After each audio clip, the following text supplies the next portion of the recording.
અંકલેશ્વરમાં વિશ્વ પર્યાવરણ દિવસ નિમિત્તે પ્રકૃતિના જતન માટે એક અનોખી પહેલ કરવામાં આવી અને પહેલ એટલે કે વૃક્ષારોપણનો કાર્યક્રમ।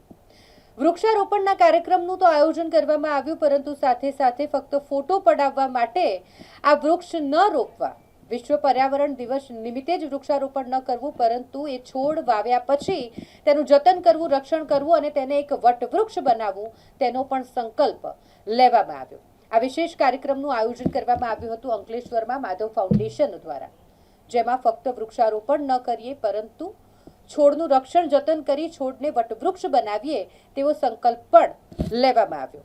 માત્ર વૃક્ષારોપણ નહીં પરંતુ માવજત એ જ સાચો મંત્ર, અને એ સાથે તેઓએ વૃક્ષારોપણના કાર્યક્રમનું આયોજન કર્યું હતું।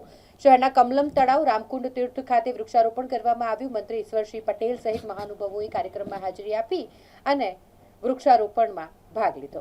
5 જૂન વિશ્વ પર્યાવરણ દિવસ નિમિત્તે Madhav foundation and charitable trust દ્વારા વૃક્ષારોપણનું આયોજન કરવામાં આવ્યું હતું। એમાં ગુજરાત રાજ્યના મંત્રી ઈશ્વરસિંહ પટેલ, નગરપાલિકાના પ્રમુખ, ચેરમેન તથા પત્રકાર મિત્રો દ્વારા વૃક્ષારોપણનું આયોજન કરવામાં આવ્યું હતું।